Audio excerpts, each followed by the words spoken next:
সাতক্ষীরায় আজ সমাবেশ করবে বাংলাদেশ জাতীয়তাবাদী দল বিএনপি। জেলার কলারোয়া ফুটবল মাঠে বিশালে জনসভা করবে দলটি। সমাবেশে বিএনপির ভারপ্রাপ্ত চেয়ারম্যান তারেক রহমান প্রধান অতিথির বক্তব্য রাখবেন। জনসভায় সদ্য কারামুক্ত সাবেক সংসদ সদস্য ও বিএনপির প্রকাশনা সম্পাদক হাবিবুল ইসলাম হাবিব সভাপতিত্ব করবেন। এরই মধ্যে সমাবেশের স্থলে আসতে শুরু করেছেন নেতাকর্মীরা। কিছুক্ষণ পরে শুরু হবে সমাবেশের মূল অনুষ্ঠান।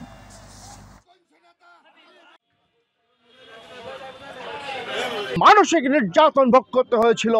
আজকে প্রাপ্ত চেয়ারম্যান তারুণ্যের অহংকার জনাব তারেক ইসলাম হাবিব সহ সকল রাজবন্দীরা মুক্তি। হাবিবুল ইসলাম হাবিব সাহেব ইতিমধ্যেই দর্শক, এই মুহূর্তে সাতক্ষীরা থেকে যুক্ত হচ্ছেন সহকর্মী ফয়জুল হক বাবু। বাবু, বিএনপি সমাবেশের প্রস্তুতির কি খবর আছে আপনার কাছে? হ্যাঁ, আপনি যেমনটি বলছিলেন যে সাতক্ষীরায় কিন্তু দীর্ঘ 17 বছর পরে বিএনপির যে সমাবেশ অনুষ্ঠিত হচ্ছে, সেই সমাবেশকে ঘিরে কিন্তু সাতক্ষীরার যে বিএনপির নেতাকর্মী বা নেতৃবৃন্দ এবং উৎসুক জনতার ভিতরে কিন্তু আমরা একটা উচ্ছ্বাস লক্ষ্য করছি। ইতিমধ্যে কিন্তু সাতক্ষীরায় যে সমাবেশকে কেন্দ্র করে সাতক্ষীরার কলারোয়া উপজেলার যে বল ফিল্ড, সেই বল ফিল্ড কিন্তু উপযোগী করে এবং সকল কিন্তু ইতিমধ্যে সম্পন্ন করেছে।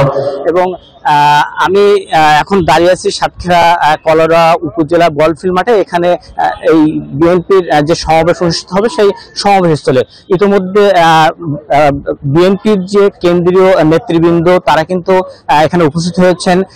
বিএনপির কেন্দ্রের তথ্য বিষয়ক সম্পাদক তিনি কিন্তু ইতিমধ্যে এখানে উপস্থিত হয়েছেন এবং খুলনা বিভাগীয় বিভিন্ন নেতৃবৃন্দ কিন্তু এখানে এসে উপস্থিত হয়েছেন।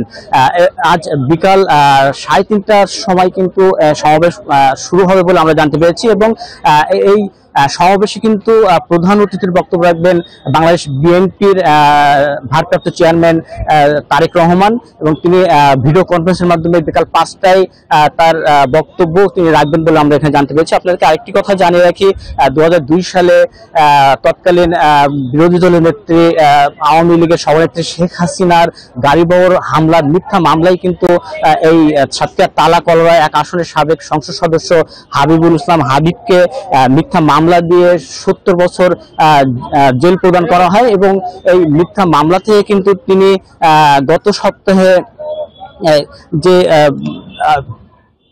সপ্তাহে কিন্তু তিনি এর থেকে মুক্তি পান এবং জামিনে মুক্তি পান এবং জামিনে মুক্তি পাওয়ার পরে কিন্তু তিনি গতকাল সাতক্ষীরায় আসেন এবং তাকে উষ্ণ সম্বর্ধনা দেওয়া হয় এবং এই যে হাবিবের মুক্তি উপলক্ষে কিন্তু আজ এই সাতক্ষীরা কলারোয়ায় বিএনপির পক্ষ থেকে এই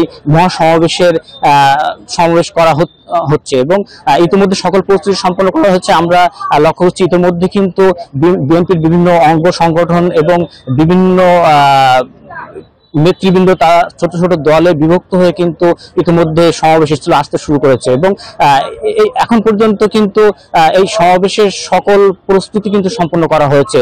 তো এই ছিল আমার কাছে এখনকার মতো শেষ খবর সাতক্ষীরা থেকে। বাবু, আপনাকে ধন্যবাদ।